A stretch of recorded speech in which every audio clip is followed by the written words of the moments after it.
Magandang araw sa lahat ng ating tagapakinig. Welcome muli sa Bahay Niyan, ang programang tatalakay kung gaano makakaroon ng magandang buhay sa bawat pamilya sa loob ng kanilang magandang bahay. Kasama pa rin natin sa tanghaling ito, si Ate Len. Magandang araw Kuya Gas at sa lahat ng ating listeners, mga magulang na laging nakasubaybay para makapagbigay tayo ng makabuluhang usapan na may kaugnayan sa ating magandang buhay sa ating bahay. Alam mo, Len, sa dami ng mga nagtanong noong nakaraang Sabado, minarapat nating bigyan daan muli ang talakayan na may kinalaman sa pag-aaral ng bata at ang kabutihan ng pagkakaroon ng malapit na paaralan o isang paaralan sa loob ng komunidad. Tama yan Kuya Gas, sa tulong ng mga guests natin ngayon, maipapaliwanag at naipaliwanag nila nung nakaraang linggo yung halaga ng suporta ng magulang sa pag-aaral ng kanilang mga anak. Oo, meron sila nabanggit na tinatawag daw na homeschool partnership. Tandem dito ang magulang at teachers sa pagtuturo ng mga bata at magkaroon pa ng parent volunteerism, ha? Bago Yeah. yun, ha, sa bawat eskwela. Mamaya siguro ulitin natin kung anong ibig sabihin ng parent volunteerism na yan. At tinalakay din natin dito yung kagandahan ng pagkakaroon ng paaralan na malapit sa inyong mga tirahan. Kumbaga, within reach lang ang distansya. Malaking bagay yun. Yep. At malalaman ng ating mga nakikinig ngayong tanghaling ito. Makakasama natin muli sa ating programa sina St. Edward Integrated School Principal Dr. John Caballo at si Sir Martin Perez, Managing Director and Chief Operating Officer ng Quality Education Design Company. Magandang tanghali Magandang po. tanghali, Magandang Dr. tanghali. John, Martin, magandang tanghali. Magandang tanghali po sa lahat. Oh, Alam niyo- welcome back. Alam niyo po alam niyo po ngayon tayo ang gagawin natin yung mga naitanong nung isang linggo naubusan tayo ng oras Kaya ngayon ang pagkakataon natin matugunan yung mga pumasok na mga tanong. Oo, yung mga text messages. Alam mo, isa ka sa mga naging katanungan last week sa ating text line. Ano po ang pagkakaiba daw ng homeschooling sa regular schooling? Pareho lang daw ba ang tinuturo at ano po daw ba ang mas maganda? Yes, sir. Good afternoon. Good Again. afternoon po, sir. Ang pinaka-basic na difference is that yung homeschooling is ang isang progresibong pamamaraan ng isang magulang na ang bata ay mananatili sa bahay at ang magulang mismo ang siyang magiging naging teacher, no? At yun ay base sa paniniwala ng isang magulang kung ano yung educational philosophy na pinaniniwalaan niya para sa kanyang anak. At Pero- ang kalimitan ay yung regular schooling na yung mga bata pumapasok sa paaralan at ang nakaagabay ay ang mga tinatawag natin mga guro. Meron bang advantage, disadvantage yung pag sa bahay ka lang mag-aaral? Ang isang advantage ng homeschooling ay ang magulang mismo ay tutok sa development ng bata.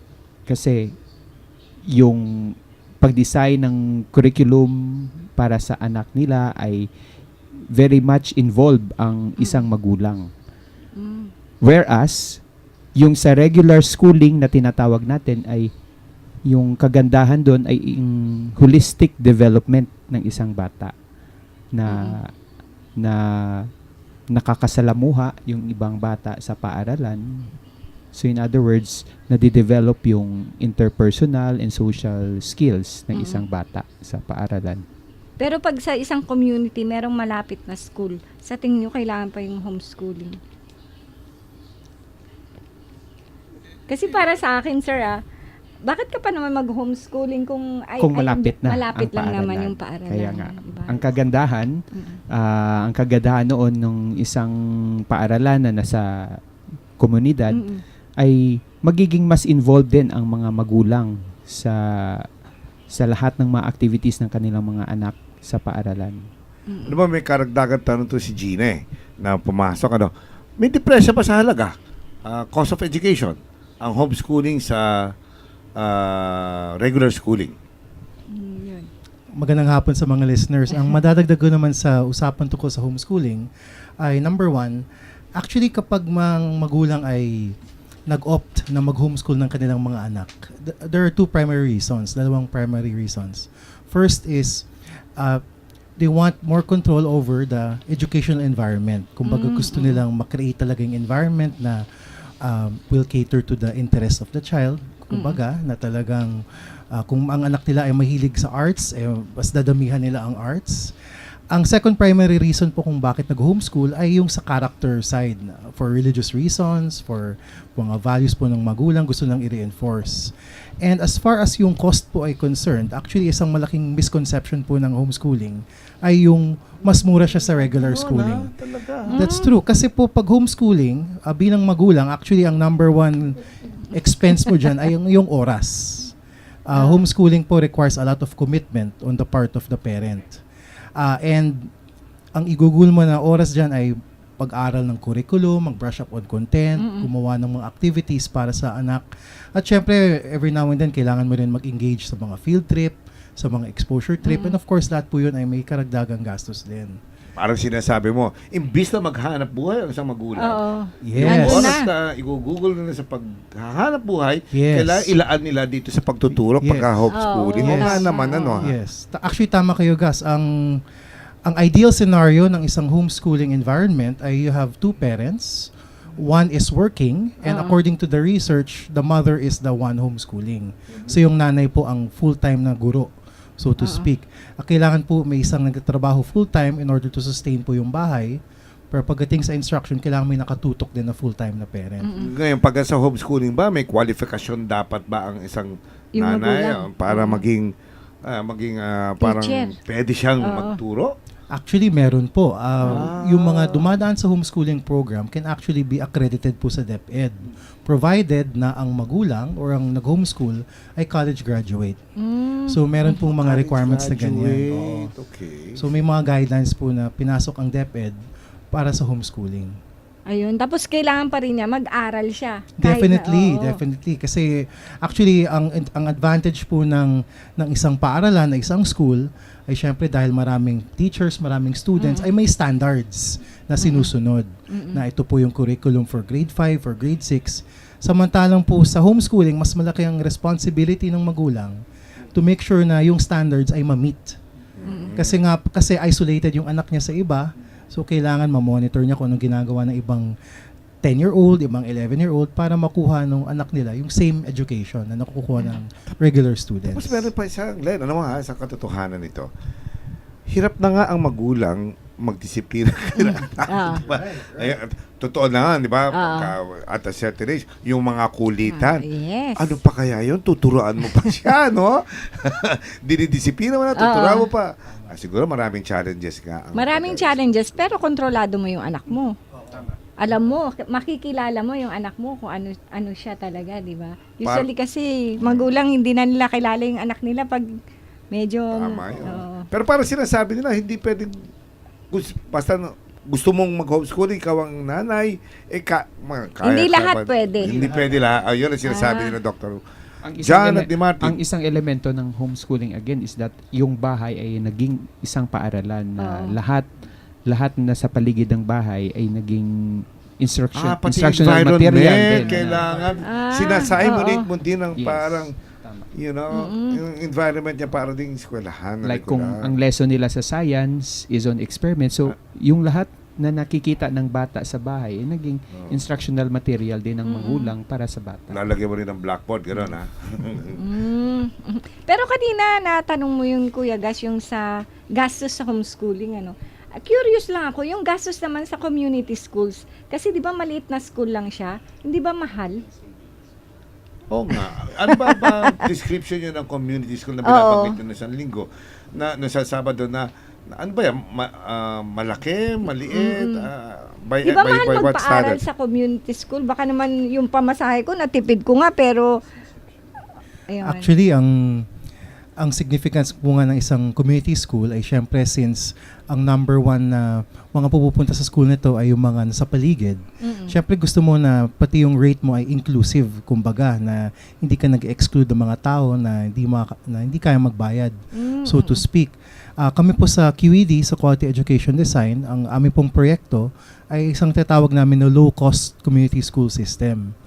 Na actually, pag tinignan mo yung aming tuition level, na it is about 1/5 of the usual tuition level na makikita mo sa mga private schools sa Metro Manila. 1/5? 1/5. Actually, kumbaga, when we do our financial modeling, ang target lang namin is to really break even as far as yung operations ay concerned. Ang priority talaga namin is to make sure na maraming makapasok, na to make it affordable and high quality at the same time. Kumbaga, hindi ito ginawa para kumita. Yes, Sa isang definitely. community school ba nyo, ilan ba estudyante?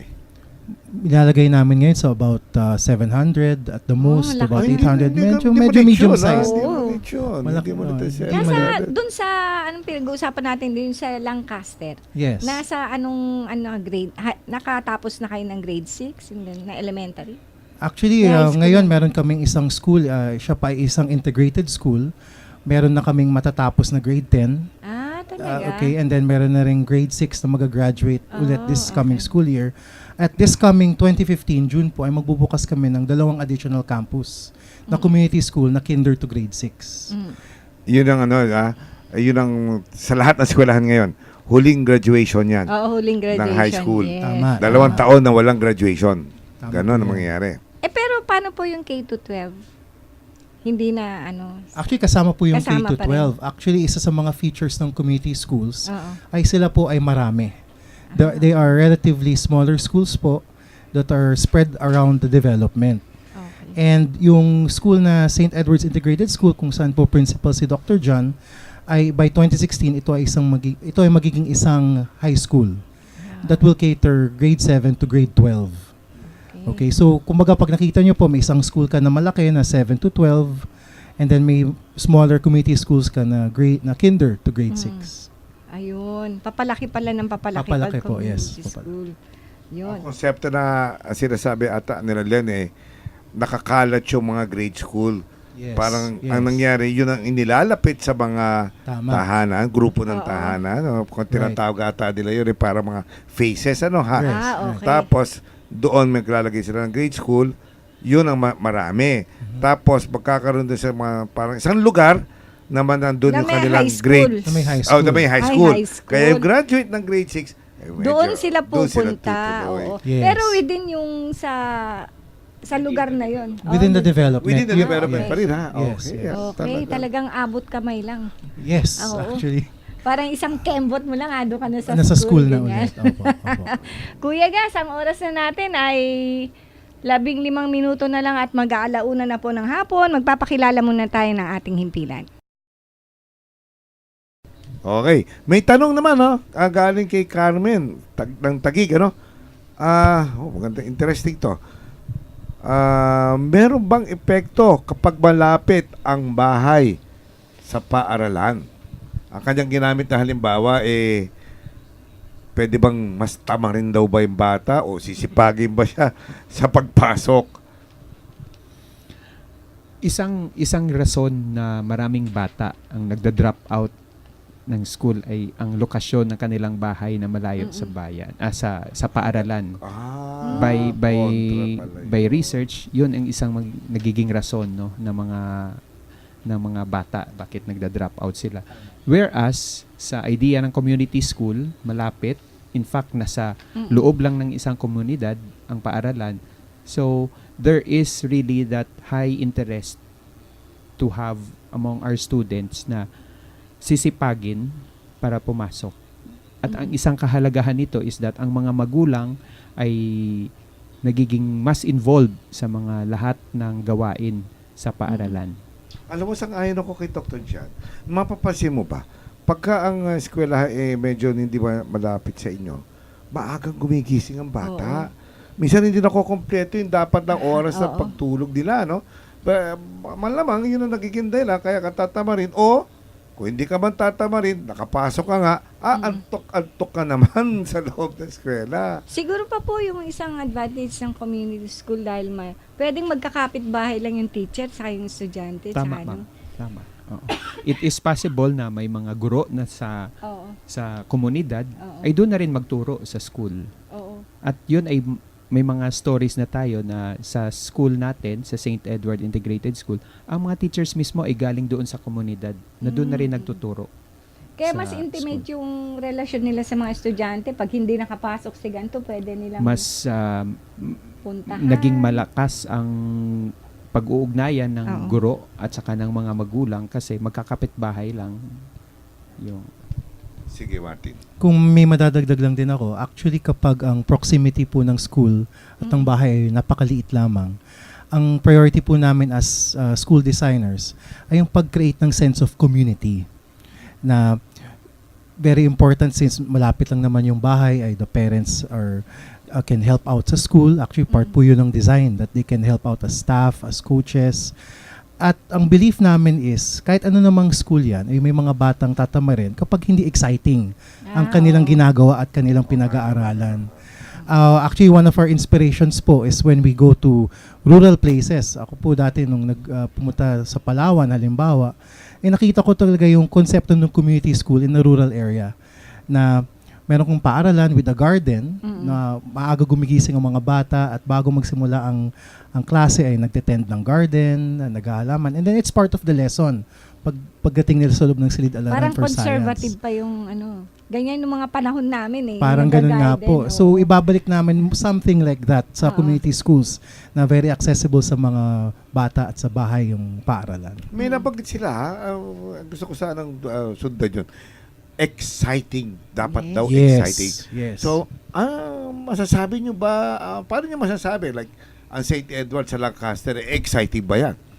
Para sa mga bata. Paano nyo gagawin exciting? Paano nyo gagawin exciting? Oo. Actually, just this past year, under the leadership of Dr. John, ang dami pong activities na ginagawa ng school. Meron sila ng Linggo ng Wika, meron sila ng Family Day, and almost every month, meron silang almost a festival of some kind.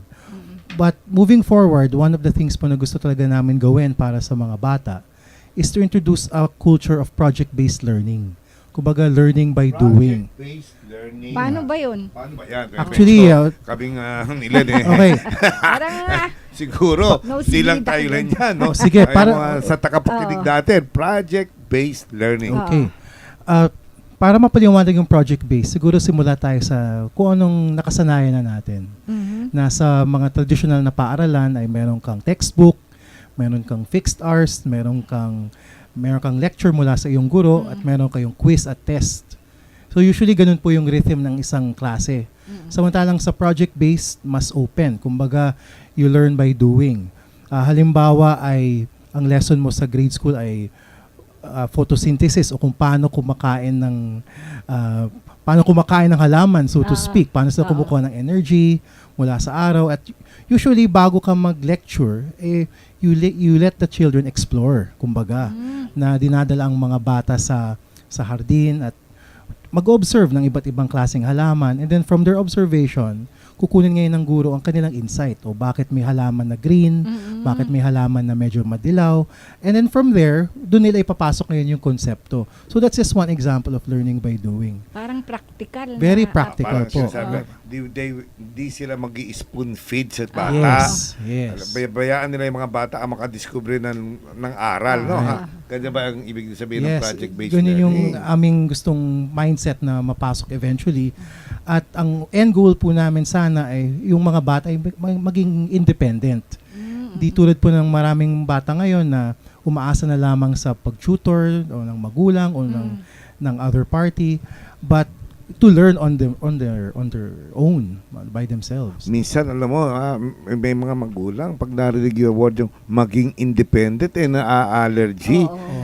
Kasi yan daw ganyang pananaw o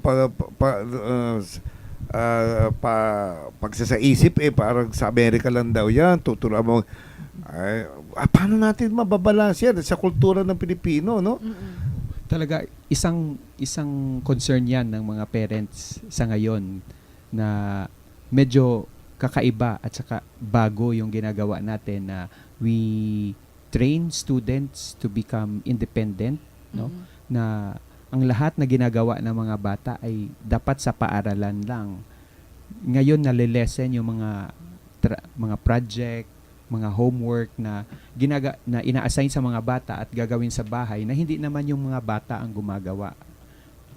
Di mga magulang. So yun ang minamanage natin na ano man yun kaganda, ano man yun kalimitado ang gawa ng bata. But kapag sila ang gumagawa noon sa classroom nila, ayun ay mas importante sa mga guro.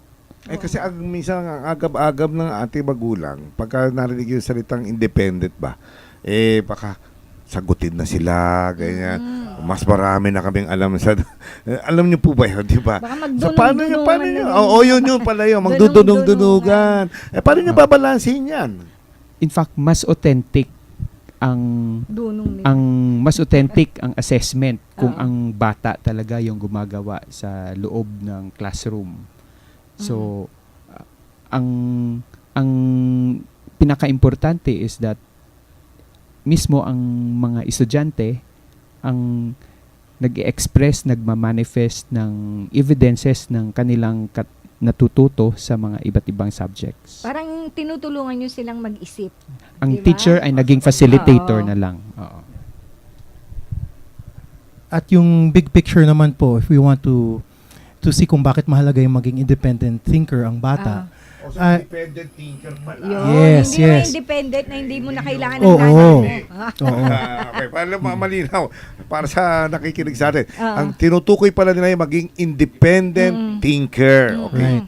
Sige, Martin. Kasi kapag titingnan natin yung inaaral ng mga bata ngayon, ang gusto namin maging outcome ay maging silang competitive. Na hindi lamang transmission of knowledge yung habol namin, but we want to create mga bata na entrepreneurs, na artists who will take risk at hindi sila matakot na mali yung ginagawa nila.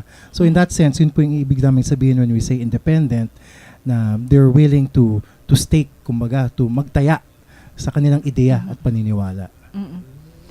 Sir, inaalaw ba nyo sa school nyo yung parang open door policy? Yung may parents na gusto mag-observe? O kaya meron mga parents na gusto magbantay? Hindi na. May restrictions tayo sa presence ng parents sa school kasi pinoprotektahan din natin yung mga bata in the presence of adults in schools. No, may restrictions tayo dyan. Pero isa sa mga activities natin na gagawin in the future is that yung parents mismo are welcome to observe and to be in the classroom para sila mismo makita nila kung paano gumagawa ng mga activities ang mga bata at saka nagagalaw kung ano yung ginagawa ng mga bata sa loob ng classroom. Kasi kagaya nga ng sabi nyo kanina, parang hindi kayo masyado yung sa homework kasi hindi naman yung bata yung gumagawa, hindi ka sigurado, di ba? Yes. O, di ba? Oo, tama. Baka Oo. may mga magulang kasi na, alam niyo yung mga, Oo. bakit yung mga, anong klaseng eskwelahan yan, hindi nagbibigay ng homework? Isa sa mga Oo. na nagagalak na activity ng school ay ang showcasing of outputs ng mga bata, especially during parent-teacher conference. Ang mga lahat ng mga nagawa ng mga bata ay nakadisplay yon sa loob ng classroom. At doon nakikita ng mga magulang ang mga outputs and products ng mga anak nila na nakadisplay sa loob ng classroom. Kaya ang mga magulang na ang anak nila pumapasok dun sa community school, parang mas panatag ang Mas kalooban. panatag ang kalooban. Gaano po kadalas ang conference sa school niyo? Na dinadaluhan ng mga regular po ba yun?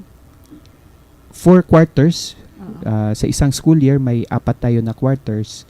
And at the end of each quarter, we invite parents to come sa school.